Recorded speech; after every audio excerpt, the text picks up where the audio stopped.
Good morning to you from Delhi. And Professor Willinsky joins us on a Sunday night. Professor Willinsky, without getting into a very long introduction, is an emeritus professor at the Khosla Family Professor at Stanford and one of the primary drivers of the copyright conversation that is happening in the world, and a co-founder and a founder of the Public Knowledge Project, which today has the open journal system, it has the open manuscript system, and also a system for preprints. With this and a short introduction, but an effective one, I welcome Professor Willinsky, and we're going to kickstart this conversation about his book, Copyright is Broken, which is available to get for free and open access through different mediums on the web. But the silver mark chair option directly on the web, the first one that you get, is the best one to get it. It's a slim book and packs quite a few arguments about why the copyright system needs to be reevaluated to come up to stand in the 21st century. With this, welcome. Thank you. It's a pleasure to be here. Thank you. The pleasure is all ours. So first question. So yes. For those of us who are going to be having this conversation and who are going to be listening to this conversation later and who are not really up to date about the publishing and the academic world, but they're curious about using academic inputs to do research, they could be journalists, they could be public policy professionals. What is the problem with the copyright as it is right now in the United States, but also more broadly and generally in the world? Yes, thank you for that question. It's a very good starting point. We need to understand that copyright is designed to protect authors, to protect the rights of authors in terms of their work and their investment in their work. And while it worked in the age of print very well, in which research was just considered to be another form, a literary form, in fact, in most copyright acts, it protected the publisher and protected the author. What's changed is the 21st century and the age of the internet, the digital era, has brought us to a point where we can now see that research needs to operate on a different principle. Research is not just another form of novels or plays or movies or video games. Research has a particular impetus, and that is the improvement of science, the progress, and promoting the progress of science, as it says in the US Constitution, but also the benefit to humankind. That the more it circulates, the more widely it circulates, the more trustworthy it is, and the greater the benefits that can be shared and built upon by others. So I'm suggesting that it's time to reconsider research as a publication, scholarly publications and research publications, and to consider how they can be accelerated in terms of that sharing and the benefits that can be gained. So it's really a starting point that says copyright has done a very good job in the age of print for research and for other cultural forms. But now that we have this new era, this digital era, which has, by the way, seen changes for video games and phones and streaming, music and other areas, it has not seen a change for research. And research has been changed by the digital era. I'm sure we're all aware of that. So we need an updating of the Copyright Act in every country. We have international agreements that would help with that. And then we need to consider the new goals for research that distinguish it from other cultural forms. And in particular, it's the author's interest not to get rich. They don't get paid for these publications. Their interest is having their work shared and their work built upon. And copyright does not support that. Copyright supports the exclusivity of rights, not the sharing and building, which for research at least, not for all forms, but for research is critical to its contribution. Was that too much? No, absolutely fine. So now that we have kind of established some element of what is the problem with the copyright as it exists right now, the second question and the second step to this discovery would be, what you argue in the book that the copyright system is broken. And I tend to agree with you.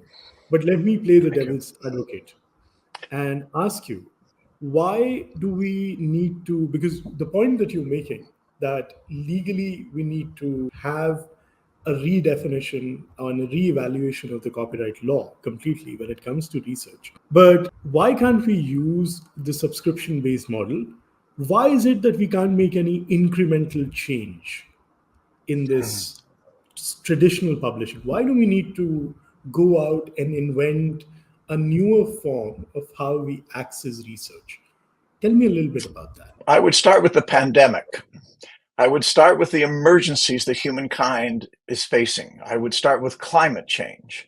I would start with a sense of urgency that this science and research needs to be shared. It's just as much a matter of racial prejudice, discrimination, of all of the social and scientific aspects that humankind currently faces. There is a need for radical change in terms of the sharing of this knowledge. We have had incremental changes. For 4 or 5 years, we've been trying to reduce the period of time in which publishers can restrict open access once it's been required. And we're very close to reducing that embargo period, that period where publishers are required to share it, from 24 months to 12 months to close to 0. But that's 4 or 5 years. We have for 20 years, or maybe 30 years, but I would say 20 years, argued for the value of open access, and we have barely reached the halfway point. So another 20 years? How many pandemics, Professor Ray, how many pandemics will there be? And how many climate crises will there be over the next 20 years? I can't wait. I have grandchildren. I have a family. I want to see the knowledge shared now. So incrementalism has value. We have seen incremental changes. What I've tried to do with this book is to say it doesn't need to be incremental. There is a way to resolve this, and that's simply to direct copyright to deal specifically with research publications, which it doesn't do now. There's no provision for research publications. There is for choreography. There are special provisions for pantomime, but not for research publications. Now, I'm a big fan of Marcel Marceau and pantomime, but I think there's an importance here that needs to be recognized for research publications. And we also have a point that I haven't raised yet, and that is we have a consensus. It has taken us 15, 18, 20 years to get a consensus among publishers, libraries, researchers, funders, and the public that open access is the best thing for research. The pandemic did a great deal to contribute to that. Now that we have a consensus, we can change the law. In the US, we talk about an iron law of consensus for copyright. Without a consensus, you cannot change the law. Well, we have that now. So 5 years ago, I was not advocating copyright change. We didn't have that consensus. Now we do. We're all agreed. And when all the stakeholders are agreed, we can work out, perhaps not my version, but we can work out an agreement on how copyright can begin to address, can leave the age of print, a wonderful age. I'm very fond of it. You've got the books behind you to prove your fondness of it. But we need to think about a digital era that will serve humankind better in terms of access to knowledge and the building we need to do on that knowledge. Thank you. That was very impassioned, but I'm going to hold you to this for a while longer, because I want to understand this from the traditional publisher's point of view. Please. Because the argument that keeps on coming up, and this is an argument that we have heard in the developing world, I don't know if this is the same argument that is used in what are referred to as the weird, Western, educated, industrialized, rich, democratic countries. But in the non-weird part of the world, what we've heard is that with open access, there is mushrooming of journals. And these journals, so we have in India a list called the predatory journal list. And a lot of journals keep on getting added to it because the university system in India has recently blossomed. So you have something like 1,000 plus universities, and every university wants to attract the same kind of talent pool to come and study with them, to kind of come and work for them. So how do you recognize a good university from bad one? A, number of publications. Are you on list X? Are you on rank Y? So on and so forth. The traditional metrics, which are the same in your part of the world as well. But then, how do you promote a professor? So if I'm an associate professor, how do I become a professor? If I'm doing my PhD, if I'm breaking into the academic world, am I a good candidate for job or not? One component of it is teaching and learning. How good am I with the students? But of course, a larger chunk of it is predicated on my ability to publish papers and get these very scarce things called grants, academic grants from different bodies. The moment you get into this, the traditional publishers argue that they have a vetting process which is much more developed and which is much more intricately linked to the knowledge production machine. When I read your book, I have a sense that is not the ultimate form of arbitration of scholarship, that we can have better metrics. So I want you to kind of develop that thesis for the people who are going to be listening it later. Okay. All right. You're doing a good job on behalf of the devil, by the way, as an advocate. So I appreciate that. I want to say that I have decided, I've been involved in open access for 25 years, and I've decided a couple of things. One is to respect my colleagues who are very much involved in searching for ranking, citation, impact factors, and other elements of measures. I'm not touching that. I'm saying that ranking system and rating system and measurements are an important part of what my colleagues believe is necessary for science. I only want the research to be freely circulated. So I want Elsevier, I want the most expensive journals to be free and open to readers and to authors. And I want the publishers, to be paid, but with a price check. So the most radical aspect that I'm introducing in terms of a proposal for copyright reform is that there is a court, there is a copyright board that reviews the pricing. Now, if that seems absolutely ludicrous, can I bring in my friend Taylor Swift? Because Taylor Swift, as a musician, has been a champion of copyright reform and has made and seen through changes in the music industry that has price checks. And I was stunned to learn this didn't start with Taylor Swift, but started 100 years ago when there was felt to be a monopoly among music publishers.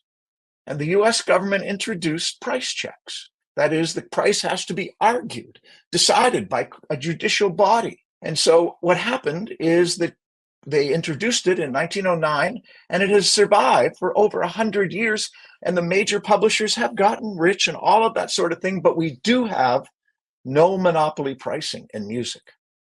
We do have some fair basis for Taylor Swift to do very, very well on her tours, but to get the same price as the starving musician when someone listens to her work on streaming.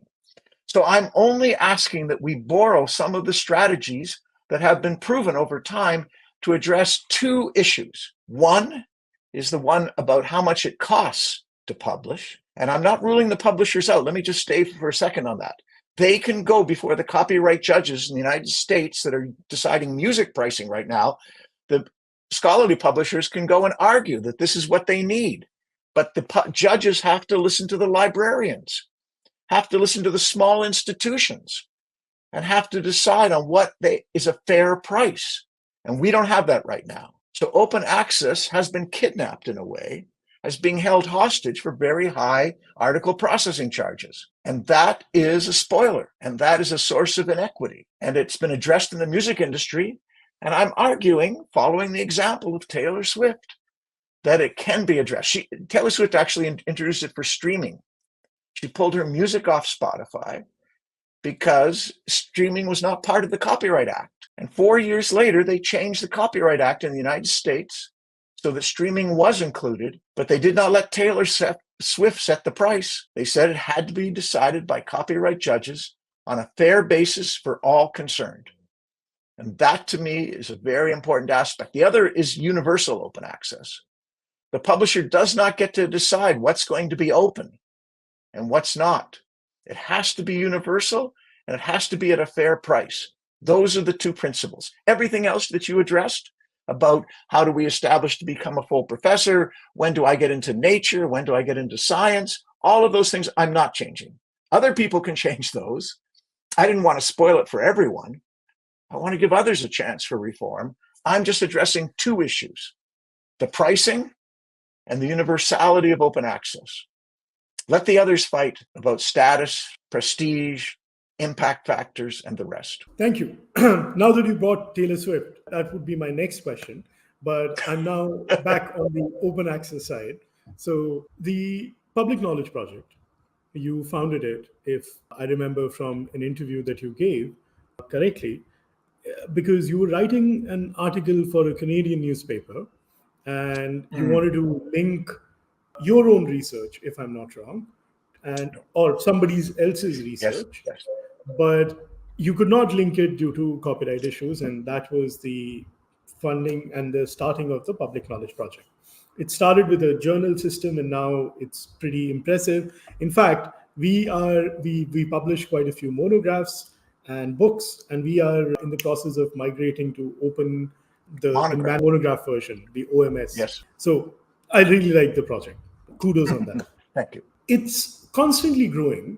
And so tell me a little bit about how does the economics of the journal work? Because pricing is an important part, and you just talked about it. Why does it take, let's say, $2,000 for a journal that shall go nameless to have an APC of $2,000 to publish in open access? Whereas I've seen quite a few journals that use PKP, and they are relatively free. They charge a small amount of money, say $39 or $40 in some cases, very rarely, but they don't charge $2,000. So tell me, where does this $2,000 come in? And where does the copyright come into play in this? Because the argument is copyright. Yes.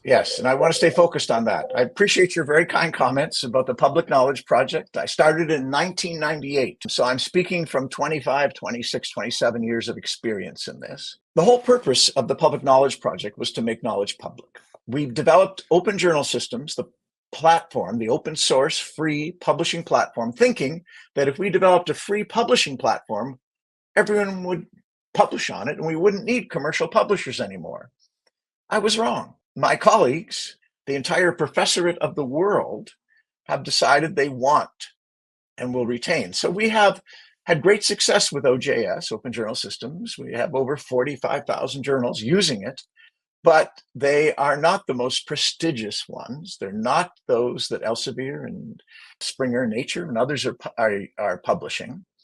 And so I've come to understand that we need to do more than just develop a platform.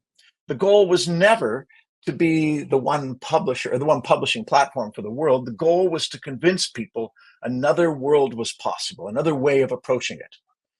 So really, in some ways, this copyright reform that I'm talking about is not about Public Knowledge Project. We don't need it. We don't need price checks because we think that 85% of our journals are not charging authors anything and not charging readers. We have developed an economic model called subscribe to open that commercial journals are using. Let me just describe it for a moment because it's like the effect that I'm trying to achieve with copyright reform. Subscribe to open says, or starts with the assumption that libraries want open access. Libraries are in the business of sharing knowledge. So why not say to a library, why don't you subscribe to open access for this journal instead of subscribing to closed access for this journal? And what we have found, what 26 publishers have found, is it works. The libraries are willing to subscribe to the journals being open. And they're willing to pay the same price they paid before for the subscription. So this doesn't address why one journal costs $3,000 and one journal costs $600 to subscribe to. It doesn't address that. And Professor Ray, you have to appreciate that the only effective argument is going to be a limited argument, not an argument that addresses every single aspect.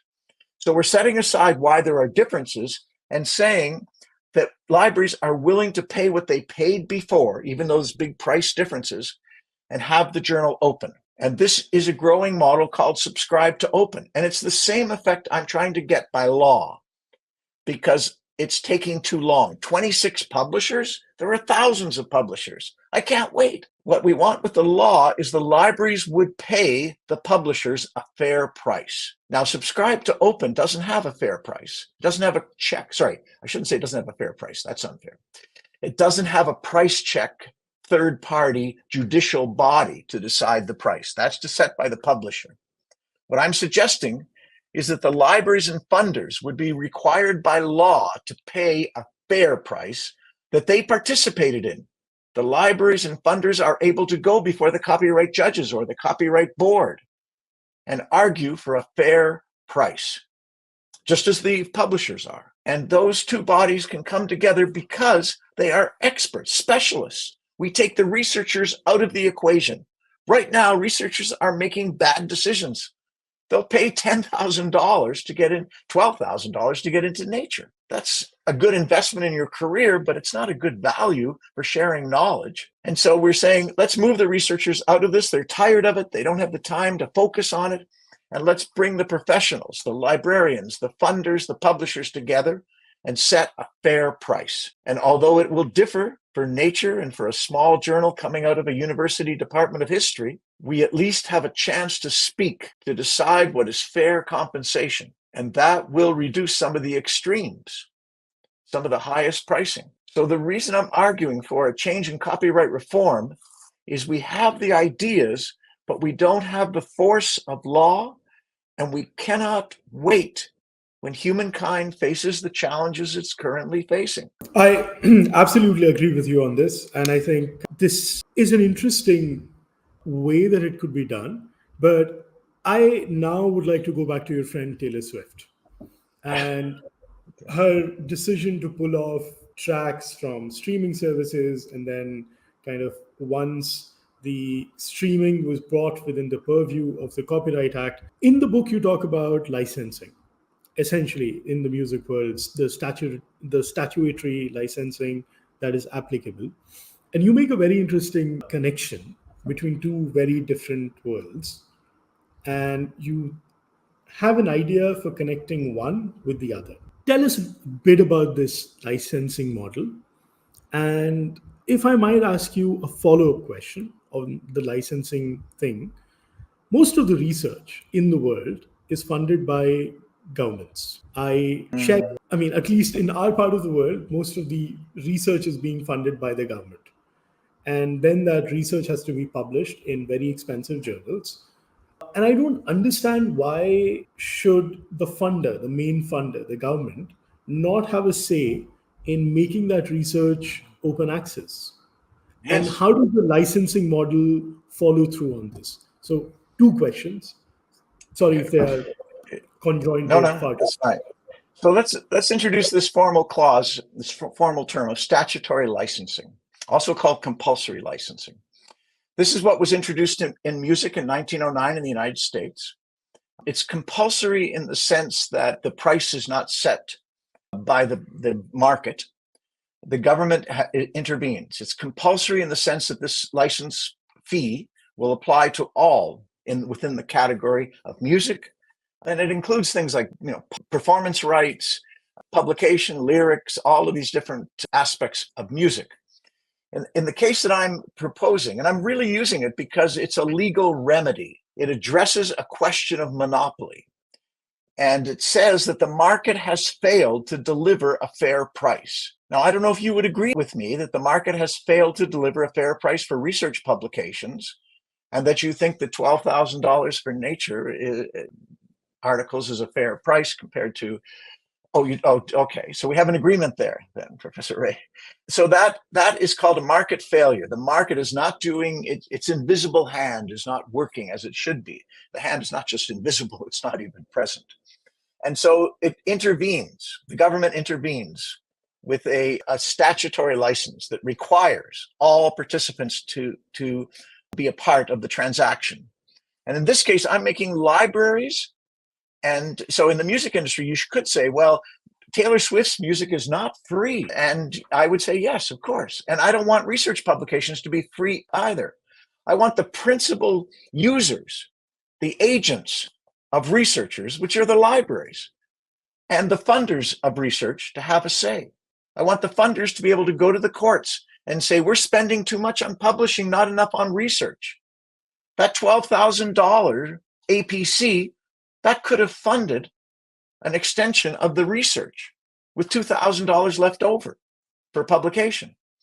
And so that ability to appear before a court because the market has not worked. If at some future time, the publisher said, okay, we get it. We don't need to negotiate our prices before a judge. We will give you a fair price. Then the statutory license could be revoked. That's always a possibility. In fact, it has been revoked in a couple of cases in music around jukeboxes, but it's a little too late for jukeboxes. So it is I'm trying to come up with precedents. I'm trying to come up with legal remedies that have been proven. I don't want people to accept that I have this brilliant idea myself and you should take hold of it, this harebrained notion. No, I want to take proven law, not just Taylor Swift, but law that is well established and has solved similar problems. It will be different. Readers will not pay as they pay for Taylor, their libraries, the university libraries, for everybody in the community, and the funders. The funders have a goal in sharing the knowledge they invest in.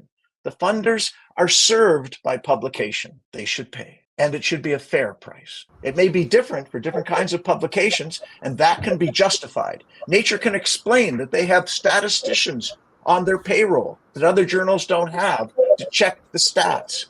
And that's a valuable service, and we would have to accept that. I would, at least. Publishers can say, we have a new indexing system that's vastly superior. And libraries can say, we like it, but we'll pay for it only this far. Only this much of that system do we want. So to have that kind of discussion about what we value in scientific publications is what I want to have that opportunity to have right now. Instead of a monopoly where Elsevier says, here's the offer, take it or we're walking, which they've done in California, in Germany. Yeah, and they've been successful at it. I'm afraid so. But then when we're talking about access to research, I think Peter Baldwin, who you credit also in the book as one of the people that you have, and I think Athena Unbound, and these two books are my go-to books for kind of coming up to arguments about because I intrinsically, I'm not an advocate of the traditional subscription model, but it was my job to ask you those questions because these are the way they are framed whenever we try and introduce the element of cost and accessibility, two issues that you focus on quite a bit. But let's take a step back. One of the biggest funders of this exercise in our part of the world is the government, and also largely even in the United States, the government of the United States spends a lot of money to do research and fund research in various mechanisms. The National Institutes of Health, for example, to cite just one very important body. But there are also these things called standards and codes. And currently, a very dear friend of mine, Carl Malamed, is being sued left, right, and center for putting out their standards, legal standards and other codes onto the web for free. In fact, he has done tremendous work in India as well, where he put out the codes of the standard codes online. And then after a bit of litigation, the government of India decided that perhaps the standards ought to be free after all. So the incentive for the government and the access to knowledge not being free as an argument, because paywalling it makes it easier for them to control how much information goes out. Why don't we also relook at some of our assumptions about standards, codes, and other issues that are currently paywalled and gatekept by large organizations? Somebody I really looked up to was Aaron Schwartz, and Jay Stern in that entire case was a travesty of justice. I would like to understand from you, because you have this proposal of reorienting the copyright law, and because technology is going to constantly change, how do we put in motion a clause that opens the access to immediate and important knowledge to everybody, despite ownership and control of different bodies? Let me say that you introduced a couple of issues there. One was this notion of what about codes and standards? I've really been inspired by India's work in generic drugs. So India has led the world in terms of patents and enabling generic drugs. And in fact, is the generic drug manufacturer for the world and has played a key role in COVID and in other areas. And so there are other developments that have parallels that are related to opening up knowledge. And I take generic drugs to be a way of opening up the application of knowledge. So I have focused, let me say, not so much specialized, but I have focused very closely on one aspect with two dimensions. That is the universality and the sustainability of open access to research publications. Nothing about patents in mind, nothing about standards or for example, government documents that are not shared publicly. So I think we need to use our expertise to come in on a very specific aspect and build a carefully worked element. It's like putting together a clock. You cannot have anything in that clock except what produces accurate time. And you cannot address all the other questions that might be raised about the meaning of time or the time in terms of work, play, or family life balance. Those things can't be addressed if you're building a clock. So I perhaps lose people on this because people have a lot of other issues they want to see me address or they want to see anyone address. And I have found in presenting my case for copyright reform is you need to have that focus, and that costs you people's support because they would like, the expert person to have an opinion on everything. So I'm happy to weigh in on other things, but I think in terms of the effectiveness of an argument, in terms of creating change and focus, one of us or some of us have to be so narrowly tuned in that, and I don't just listen to Taylor Swift music, by the way. I'm not that tuned in. It's not one among my favorites even, but I look for those examples. We have to be inspired to find examples. We have to work from proven instances. We have to work from analogous and adjacent areas. And that's what I've tried to do with this book. It's narrowly focused on two aspects of access and universality of access and the pricing and fairness of access. It is different than the Public Knowledge Project's other work in terms of developing platforms. So I would say that part of the response that I found in terms of this project is people have a preference for the incremental. It is a major change.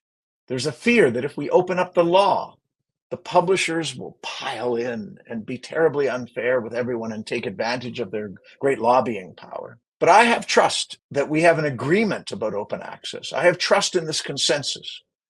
I have trust on my colleagues that are publishing, as well as my colleagues that are researchers. And I think we can arrive at an agreement that, again, may not be exactly as I specify. It may even disappoint Taylor Swift, for heaven's sakes, but can be a better way of gaining universality and fairness when it comes to the circulation of knowledge. Right. And the reason I put in the question about standards and other things is because copyright is used to safeguard it. Yes. And perhaps a comment on it. But let's get back to academic publishing. We'll come to the proposals that you have because the proposal's interesting and thought-provoking, and I would like you to kind of explain to people. But before I do, I have another additional question, which kind of might sidetrack from the conversation that we should be having, but it's an important question to ask. In the context of the rest of the world, there is this body called the USTR, and they produce a report called the USTR 401, the United States Trade Representatives. They advise the President of the United States about trade. And copyright infringements make for a very interesting reading in the USTR. So, for example, I'm in India, and India, because of what you just said, the generic drugs. So there is a special provision in the Patent Act which made that particular thing possible. And a lot of pharmaceutical companies have always wanted to do away with that. Consequently, along with China, Russia, we always find ourselves pretty high on the USTR list. Copyright infringements also, largely in tech, but also in some academic publications, make us proud placeholders on that list. How do we generate enough consensus within the universities of the world that larger universities with 37, 38, 39 billion dollars in endowments don't necessarily have to side with large publishers?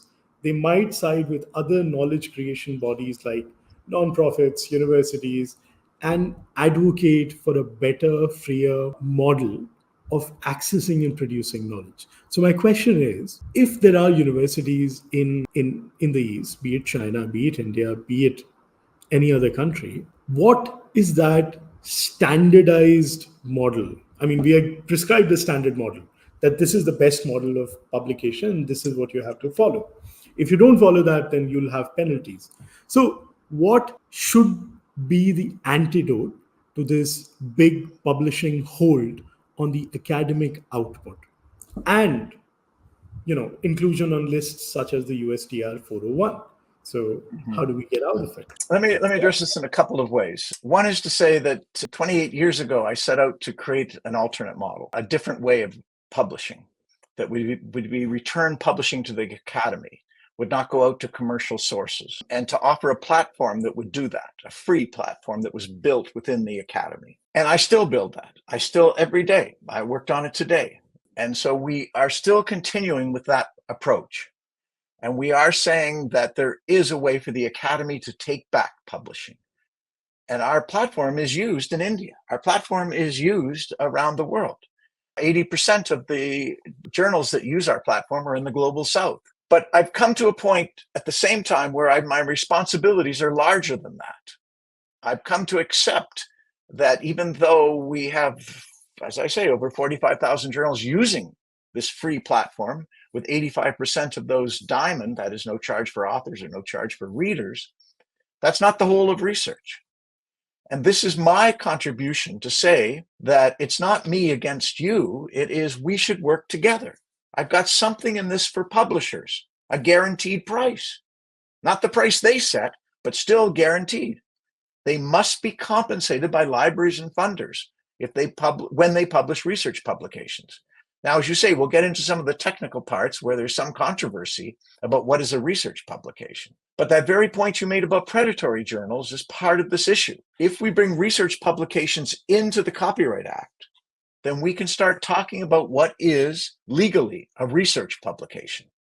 And predatory journals without peer review are not. And we're very proud of the fact that less than 1.5% of the journals using OJS are on questionable lists at best, produced by Beale and by Cabell's. So we do, in a way, need to acknowledge that the world needs alternates, variations, but we can't wait for the world to arrive at this ideal state. We need to be working on multiple fronts. And so we develop a free publishing platform to offer the world on the one hand, and we say the law could be changed, albeit in a thorough way, to introduce statutory publishing that will speak to all publishers, whatever platform they use, all libraries, all funders, whatever country they're situated in. And the inequalities of these well-endowed universities, and Stanford University is right up there, I recognize that, is to say that they are already supporting at very different levels, that there are tiered subscription charges, for example, and tiered pricing for APCs that is now being proposed by Coalition S. And those elements of fairness will be in place. If a library did not subscribe to journals, it won't be paying into this new system. That won't change. And so it takes the current economy, about $10 billion a year, and says, one, that's sufficient. In fact, I think it's too much. We want to negotiate a fair price, more like 6 billion. Sorry, did I say billion? No, it's billion, 10 billion. And so in that way, we're suggesting that we can put an additional pressure, if you like, or approach. We have an alternative diamond open access model, no charges for readers or for authors, and we have a commercial model that needs price checks. And it's not either or, because both of these exist, and we are not going to wait until the one we don't like goes away. Well, that gets me to the conversation that gets us back to the book. So, in your book, you propose new copyright categories. You just alluded to that. And you also talk about tailored legal frameworks. So, I would like to understand that in a bit more depth with some examples, because I understand the intricacies of it. So, what you're proposing that research articles be accepted within the copyright definition as you talked about. But then you also make very interesting thing about the classification mechanisms that are already being used. So I would now like to understand that, hopefully with an example, if possible. Okay. So your listeners need to understand that I'm introducing research publications, that term, into the Copyright Act. It's not there currently. As I mentioned, choreography is architectural drawings, pantomime. So research publications would take some definition. What is a research publication? And we have a definition. In fact, we have a whole profession of librarian, information science, that deals in what is a research publication. And they're making decisions, librarians, every day about what is a good research publication. They consult with faculty on it. So we would have to set up a mechanism for deciding what is a research publication. And that has been a source of controversy. I have been accused of being the Stalin of copyright reform because I want the government to be involved. I want the legal system to be involved. What this would mean is we would have a board of librarians and publishers who would review difficult cases. Is gray literature a research publication? Well, no, if it's not peer reviewed, that's easy. But what if it has peer review? Okay, then it's a candidate. So this aspect of deciding what is a research publication would be something that would have to have an active committee in every jurisdiction, and special edge cases would have to be reviewed. But it's the same work that librarians do every day for their institutions, for their colleagues among the faculty, for students whom they advise on what they should be reading and consulting. That's not a research publication. You shouldn't use that in your paper. So I think we have that music industry doesn't have. We have information scientists. We have great indexing, multiple indexes that list research. The music industry doesn't have that. We know who the author is. In the music industry, it's often a dispute. So we are, as it turns out, well equipped, very professionally strong, with great expertise in deciding this. That would be a key aspect. Now, none of this is to be, I don't want to oversimplify it. I understand it's controversial, but I am amazed by the confluence of forces, like our ability to talk about who owns, whether it's a research publication, has it been peer reviewed? And we want to do more of that. That's why predatory journals would not survive under this copyright law, because they would not qualify for any funding. And authors would not be making foolish decisions about publishing in predatory journals, because the Copyright Board would say that is not. There is no evidence of peer review. So when a journal is new in this system, Yes. You have, let's say we start a journal and we call it the Asia Review. And we don't want to, it takes a few years for a journal to be established. So within the new system, what are the challenges that are going to be faced by journals that are just up and coming and that they do not have the history? And perhaps a newer journal might have an editorial board which is largely young or middle professionals in that particular academic body. Like you and me. Well, I like me, but not like you. You are far too Geriatric. accomplished for that. So in this, what I'm trying to understand is that in the scientific publication, why, and because you're talking about redesigning the Copyright Act and opening it up, why can't it just be done compulsorily? Because later on in the book, you argue about financing. So, and APC is just the cost of publication. It's not the cost at which a journal is sold to you. So why can't we just have it for every journal, that one standard price? Why would you want to differentiate between a new journal and an old journal? So, Professor Ray, you would have a chance to go before the Copyright Board and argue that. you would have an opportunity to bring evidence to bear on a single price. But you would have to face the publishers who say, we have 5 statisticians in this journal, and we have no statisticians in this journal. And that's why there's a difference in price. But this idea that, what about new journals? Now, I hope you'll forgive me if I take one more music example, but because, and this is, all right, no Taylor Swift in this one. The music industry, what I was amazed to see is that they tax all the publishers to create a fund for new publishers, new musicians, new bands, because they realize it's very hard to break into the industry. And we would do a similar kind of process. It's in the law that they need to contribute to support new talent. And in fact, they need to establish and prove that they are not operating as a monopoly. They are not excluding new bands or musicians, because that would be to act as a monopoly. And so these protections took years to develop. These protections arose out of bad situations, and we can benefit from that 120 odd years, now 115 years, that in the case of the United States, and again, the things that happen in the United States are not determinant of the world. We have WIPO. We have a United Nations body, the World Intellectual Property Organization, that makes decisions, that gives the world a chance to speak to each other about intellectual property issues, including copyright. And so this idea that the world would come together through WIPO and other organizations to discuss what would be fair for each country is an aspect of this. The fact that the music industry supports new, as it were, journals or musicians doesn't have to be adopted, but it is part of what I have done. Part of the legwork for me was to discover, how could this happen? New journals are critical. Women's studies in the 1970s was born on the basis of new journals that gave women a chance to speak out. And so the vitality of our intellectual lives as academics is based on new journals. There has to be a mechanism that will enable that. And it turns out the music industry, now, the music industry will, if you speak to anyone, they will say the starving musicians on the fringes are still starving.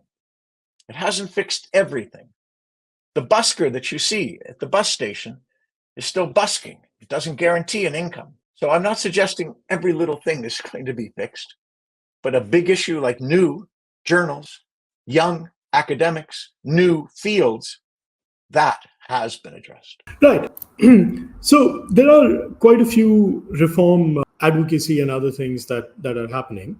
Would you want to tell us a little bit about that? Yes, I'm not the only, surprise, I'm not the only one proposing copyright reform. There are 2 other major initiatives that I really need to acknowledge as inspirations for what I've done. Perhaps the most widespread one is secondary publishing rights. There are 5 countries in Europe that have introduced secondary publishing rights. And what this means is the author retains a secondary publishing right. Even if you publish with a commercial publisher like Elsevier, in countries like Italy and Switzerland, I hope I have that right, the author can, after a certain period of time, make their work open access. They have a publishing right to make their work open. Now, it only applies to government-sponsored research. That means it's a minority. It's not half the research that is government-sponsored. It allows the publisher to have an embargo period of 1 to 2 years, or sorry, probably more often 6 months to a year. So the work is not immediately, when it's fresh, when it can make its biggest contribution, it's not open. And it allows the final copy, the final draft, rather than the published version. So it's not even the real thing. So secondary publishing rights, which were very important 10 years ago in terms of this introduction of open access, were very important secondary publishing rights in terms of establishing the interest that authors have in it. But they also rely on authors who are not paying attention to this. And so secondary publishing rights is an important element. It's established that governments are willing to make changes for research in at least 5 countries in the world, but it is incremental because the secondary publishing rights are going to the 0 embargo. You don't have to wait 6 to 12 months before you make it free. But that's taken 5 years, 4 or 5 years in terms of the United States and its considerations of that. The second, and I realize we're running out of time here, the second move in terms of the right to research is the notion of extensions of exceptions. Copyright exceptions.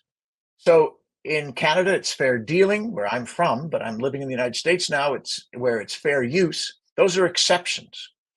So we could make an exception. We could strengthen the exceptions, the fair use and fair dealing exceptions, I'm sure in Indian copyright too, to include research. But I object to that because research is not an exception to copyright. Copyright is born out of a need to protect and promote the progress of science. It's not an exception. And the exceptions are on the basis of use. If you use something for research, then you have a special right, an exception from copyright. You can use it without permission. But it's not about the use, it's access to the work itself. You're not going to use the whole of a journal, but you have a right to that journal, that knowledge. So the exception, now where exceptions get interesting just for a second here, is on AI, the large language models, because the exception is fair use to scrape the web, information and research on the web. Big fights are going on, multiple cases are before the courts right now in the United States and elsewhere. In the New York Times is one suing on this basis. Sarah Silverman, John Grisham are suing on this basis that their work was unfairly scraped. And we're waiting for the courts to decide on this. Certainly there's an argument for researchers to build large language models for research purposes by scraping under fair use. It does fall under fair use because it's transformative, and I won't get into the technical aspects.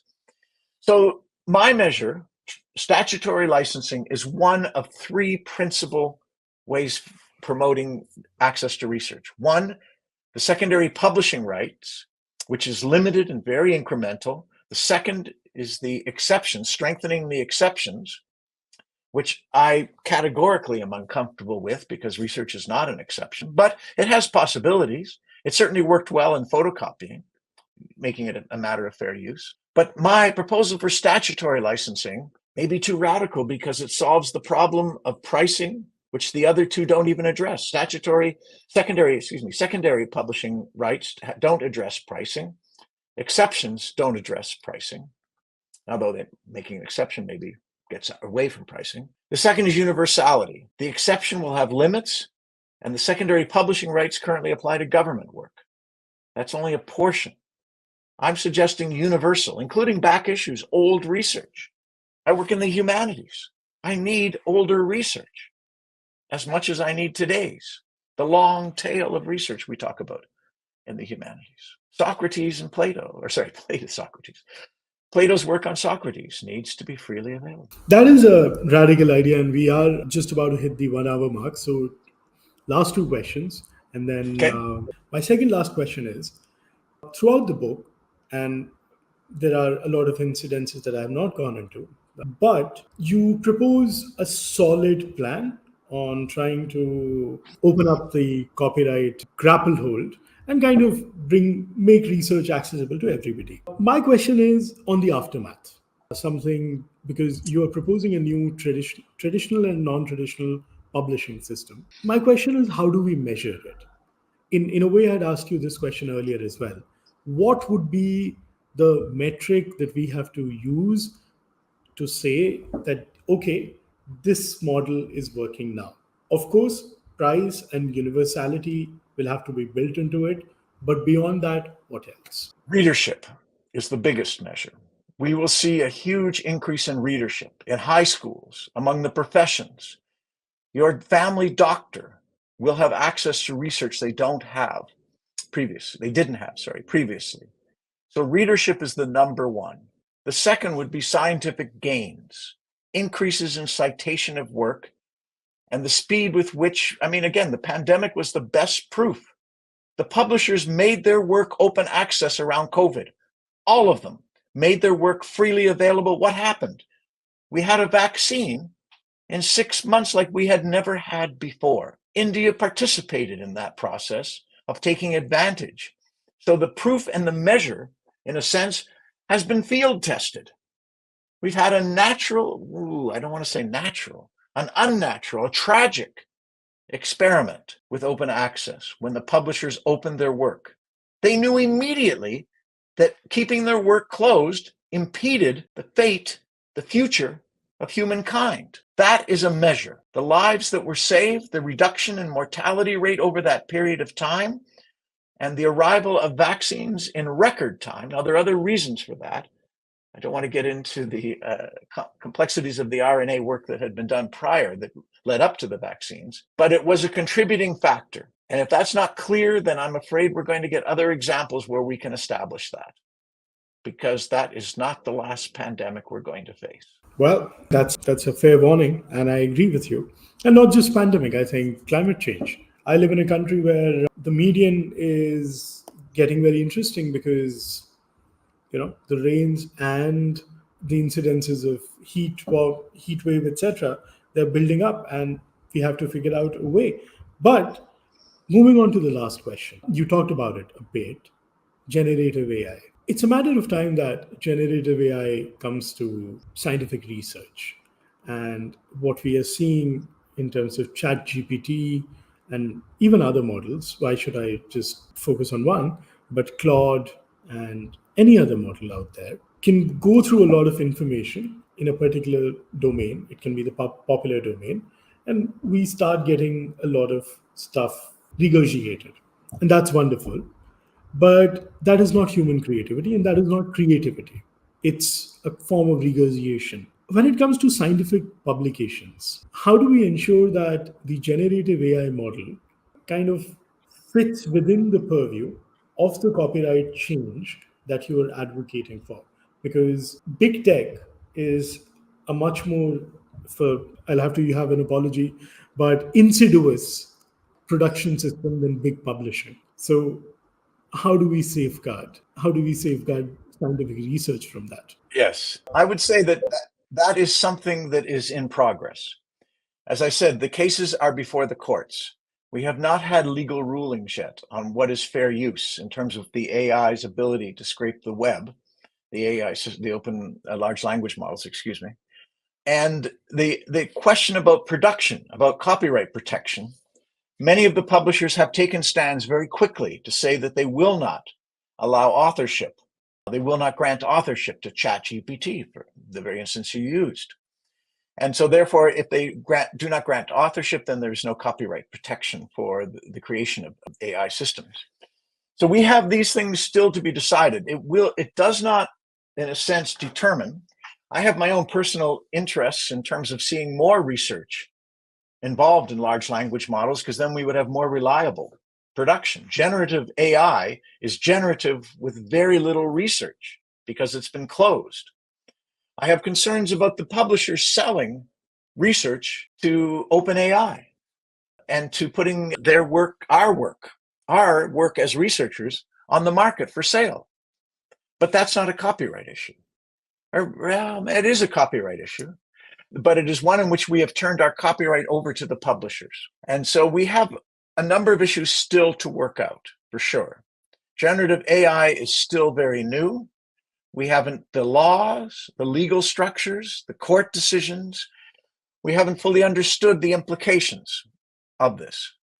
And you mentioned earlier about what does it mean when there's technological change? How will this proposal of mine be able to handle every change that comes in the future? And I would say that the courts will make rulings and that the law can be changed. That in fact, one of the principles of the law is its flexibility, is its ability to be altered. We have legislative assemblies, congresses, governments that can change the law. And by my reckoning, copyright has been changed 60 times in the United States since the internet was introduced. Not once for research, but multiple times for video and music. And so we can continue to adjust. So I don't want to make a prediction about AI that will be on tape, on YouTube, and will be cited back to me as being so wrong. What I want to say is that we have the means of dealing with these forces. I am not a doomsayer for AI. It will not turn us all into paperclip makers. We have a better future than that ahead of us. Thank you. Thank you. Thank you so much for doing this conversation. Perhaps as a point of research, we could have a fair publishers index, something that gives us an idea about the challenge ahead, because it there is need to kind of open up this conversation. And I think this book is a step in that direction. And thank you so much, not just for the conversation and your time today, but also for the work through Public Knowledge Project and this scholarly output. Okay, thank you, Professor Ray. It's been a pleasure. Thank you. Thank you.